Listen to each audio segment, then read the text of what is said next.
في شتاء عام 2014 شهدت مدينة سوتشي جنوبي روسيا افتتاح دورة الألعاب الأولمبية الشتوية، لكن قلة منا تعرف ما جرى هناك في القرن التاسع عشر. هذه التظاهرات حاولت لفت نظر الرأي العام العالمي إلى حقيقة ما حصل. مئات الآلاف من الشركس تم ذبحهم على أيدي الجيش الروسي القيصري في سوتشي آخر عاصمة للشركس، وتم تهجير مئات الآلاف غيرهم عبر ميناء هذه المدينة إلى الدولة العثمانية. أما ذنبهم فهو كونهم مسلمين. بعد المعارك الطاحنة مع قياصرة روسيا خرج الشركس ومن بعدهم الشيشان في النصف الثاني من القرن التاسع عشر من موطنهم في منطقة القوقاز، وتوجهوا إلى مناطق الإمبراطورية العثمانية ومنها إلى بلاد الشام وبالتحديد الأردن. خيار الشركس بالتمسك بالإسلام جعلهم يعانون ما يسمونها رحلة العذاب التي كانت بانتظارهم. اللي زار بلاد الشركس بيشوف على أن هذه بلاد جنة، وبيستغربوا كيف أنه إحنا تركنا هذه البلاد وإجينا للصحراء. يقول لك كيف تركتوا الجنة وجيتوا أنتم على المناطق الصحراوية هذه؟ ولكن إحنا ما خرجنا بكيفنا. إحنا اللي بيشوف بلادنا بيعرف تماما على أنه إحنا ما خرجنا طوعا، إحنا خرجنا قسرا. ومن ثم السبب الرئيسي كان برضو التزامنا بديننا الحنيف. إحنا ناس مسلمين ومنحب ديننا ومنحب نواظب على طقوسنا الدينية. أما آباءنا جاءوا لهذه البلاد لأن شيوخهم كانوا لاحظوا أو بلغهم أن هناك نظاما ينكر وجود الله سيحتل هذه البلاد، فنحن نريد أن نخرج من هذه البلاد قبل أن يصل هذا النظام ونذهب إلى بلاد الشام، لعل الله تعالى أن يعيد الإسلام إلى هذه البلاد عن طريق أولادنا الذين يأتوا من بعدنا.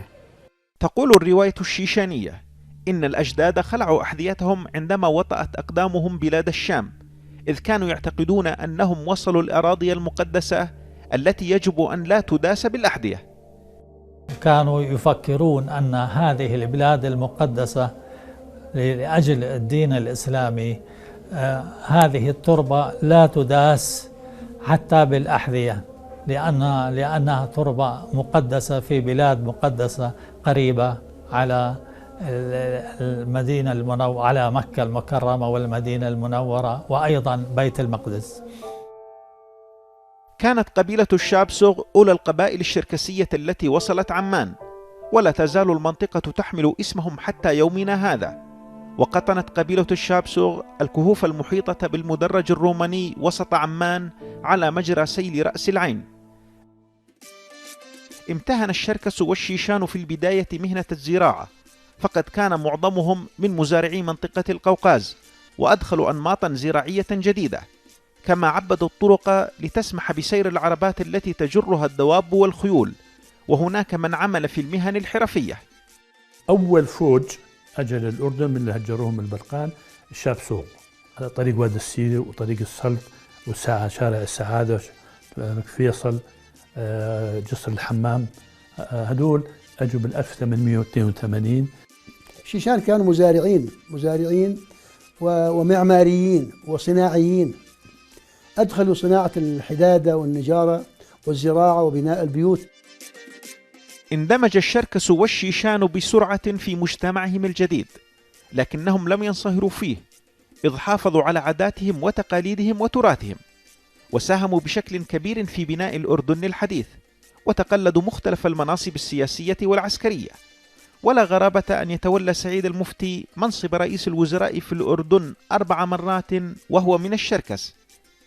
وشهدت الأجهزة الأمنية والعسكرية تولي العديد منهم مناصب قيادية رفيعة في الجيش والشرطة والمخابرات، وكانوا يشكلون دوما عامل استقرار في النظام السياسي للدولة الأردنية، خاصة عندما كانت تهب رياح الحروب والنزاعات الداخلية. ما في وظائف إلا إحنا تواجدنا فيها. إحنا في عنا مدراء أمن يمكن حوالي 6 7 كانوا باستمرار هم مدراء للأمن العام، وهكذا انخرطنا إحنا بهالمجتمع هذا.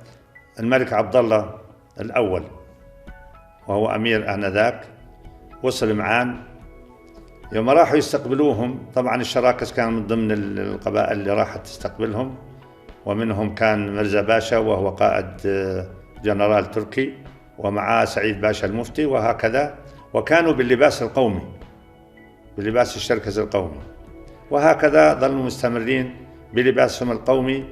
واحنا بنعتز وبنفتخر انه احنا ما نسينا عاداتنا وتقاليدنا ولبسنا، والزي تبعنا هذا بنفتخر فيه.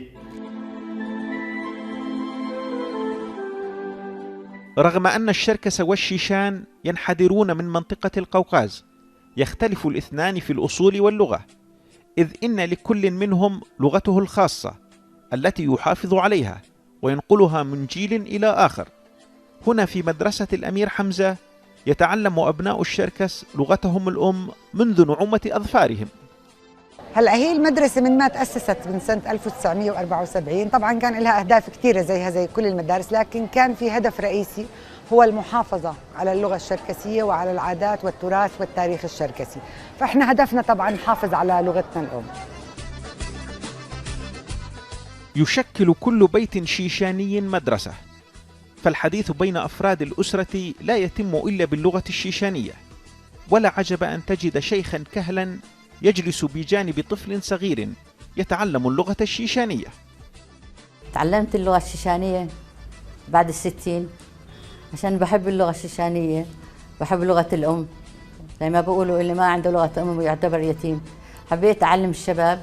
أول ما علمت دكتور عربي يجي عندي على البيت تعلم اللغة الشيشانية وأخذ اشترى قاموس، وقول لي أحلى من هاللغة ما تعلمت أنا. بالدرجة الأولى كان عندنا ضرورة تعليم اللغة الشيشانية على أساس الأجيال اللي جاية ما تنسى أصولها وما تنسى لغتها. في بلدة السخنة شمال مدينة الزرقاء استقرت أولى موجات الهجرة الشيشانية إلى الأردن. حافظوا على بساطة حياتهم وتماسكهم الاجتماعي وترابطهم الأسري. هذه السيدة تقوم بإعداد الخبز الشيشاني الأصلي بواسطة فرن طيني قديم من تراث الأجداد. أيام ما هاجروا الأجداد قبل 100 سنة طبعا ما في أفران ولا إشي، الزرقة ما كانت زرقة، خلا فاضية. فأول ما نزلوا من القطار عملوا هيك للنار شوي هيك وهالعجين أول يوم، بعدين هذا كاين الفرن صاروا هيك مش زي اليوم في أفران، الكل كان عنده هيك، الكل يخبز، يعني فيش خبز إلا اللي تخبز لحالها هيك. في طلب كتير عليه وبتمنوا الخبز هذا لو بالسوق. أما هالأيام ما في أفران هيك مثل هذا الفرن الأصلي هذا الطين.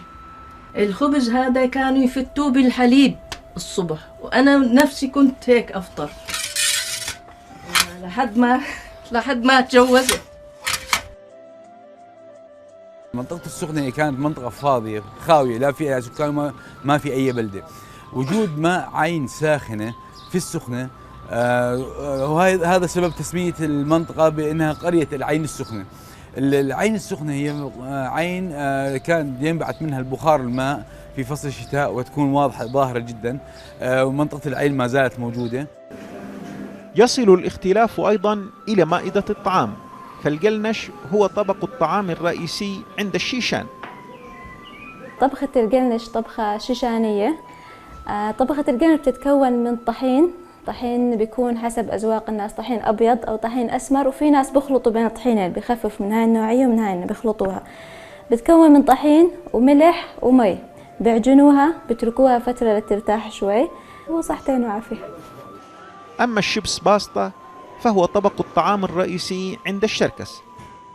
الأكلة الرئيسية المعروفة عند الشركس اللي هي الشيبس وباستا. باستا اللي هي عبارة عن رز وبرغل مع بعض، والشيبس اللي هي عبارة عن طحين قمح محمص، والدجاج المسلوق، أمرات بحمروه أمرات لا بس بالثوم. يحرص الشركس والشيشان على الحفاظ على هويتهم المستمدة من تراث الآباء والأجداد، ولهذا تنشط الهيئات والجمعيات والنوادي الثقافية والرياضية. بنينا الأردن الحديث جنبا إلى جنب مع أخواننا العرب المتواجدين في الأردن. أما النادي القوقازي فيعتبر من أوائل الأندية الرياضية التي تأسست في الأردن.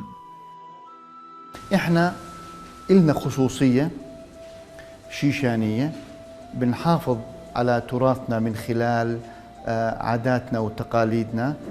النادي القوقازي هو أول نادي تأسس في المملكة الأردنية الهاشمية، وهذا النادي اللي قاموا على تأسيسه لم يجدوا ما يستعينوا فيه لكتابة النظام الداخلي له، جابوه من المخطوطات أو من المؤسسات العثمانية.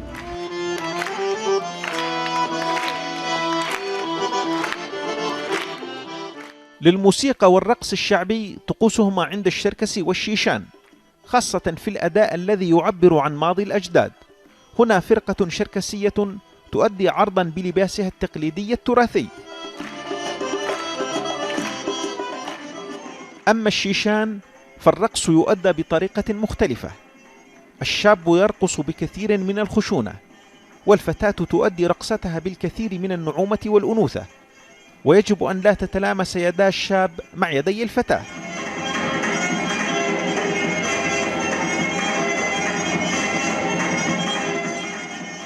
تضع العادات الشيشانية قواعد صارمة لعلاقة الابن بأبيه، لا سيما في البيت وأثناء مراسم الزواج. الشيشان عندهم عادات غير موجودة عند العرب، وهذه العادات الآن أصبحت عندنا عادية. مثل ما بيقولوا من عاشر القوم 40 يوم صار منهم، فصار اللي بيتزوج بقعد مع أبوه هو والعروس. هذا عندنا أول شهر لا يستطيع الولد يشوف الكبير من عائلته بعد زواجه. تشكل المتاحف مستودع الذاكرة، وفيها من تاريخ بلاد شمال القوقاز الكثير.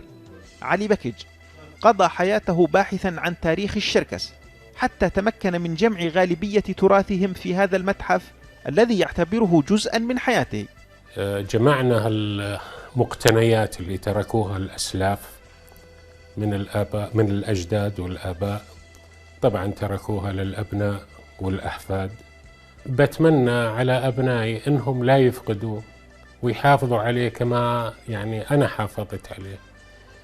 مرات بقعد وبتفرج وبتنزل دمعة على خدي، ومرات بفقدها الدمعة زي ما فقدت أهلي، فبحاول أتمسك فيه، وكل ما نزلت مني دمعة كل ما زدت إصرار وتصميم على امتلاك هذا الموروث الغالي. وللشيشان أيضا متحفهم الذي يحتوي على تاريخهم ونمط حياتهم. فيه من الموروثات والتحف ما يمكن الزائر من معرفة تاريخ الشيشان بالكامل. احتفظ في بارود الجدي اللي ورثه والدي، وكان عمره 7 سنوات لما قدم من الشيشان للأردن، واحتفظت في البارودة، وهي البارودة ألمانية، صناعة ألمانية 1890، قاتل ما بين 3 إلى 5 كيلومتر، زائد السنجة والسكينة اللي هي الشلط بالشيشانية، أو يعني تعادل زي الشبرية الكبيرة أو الجنبية اليمنية. أردنيون حتى النخاع يصف الشركس والشيشان أنفسهم. لم يفكروا يوما بالعودة إلى شمال القوقاز رغم المغريات، فهم مواطنون قابضون على جمر الوطنية رغم حنين القومية. كان اختياري بيبكوا بيقول بدنا اياك تكون رئيسنا. قلت لهم يا جماعة أنا بفهمش اللغة الروسية، وقوانينكم كلها باللغة الروسية، وبعدين أنتوا أقل واحد منكم عنده ثانوية عامة، لأنه كان مفروض أنه كل مواطن يجب أن يحصل على الثانوية العامة. وفي دكاترة شو بدكم فيه؟ قال إلا بدنا إياك. فلما حصروني شو قلت لهم؟ قلت والله عندي شبر من أرض الأردن تسوى الدنيا كلها. إحنا أردنيين حتى نخاع في القضايا الأردنيين، وفي نفس الوقت قوميين شركس حتى النخاع بما لا يتعارض مع مواطنتنا الأردنية. إذا تعارض لا، المواطنة الأردنية ما في شك، لكن لا يتعارض. ليس من السهل على الزائر للأردن أن يميز أبناء البلد من الشركسي والشيشان، فالاختلاط بين كافة مكونات الشعب أدى إلى نشوء المجتمع الأردني الحديث، ويبقى التمايز محصورا باسم العائلة أو العشيرة التي من السهل على الأردنيين تمييزها. وهنا تنتهي قصة لتبدأ قصة أخرى، قصة شعب هاجر فرارا بدينه من موطنه إلى أرض مقدسة بعيدة، فساهم في صناعة تاريخها بدون أن ينسى تاريخه.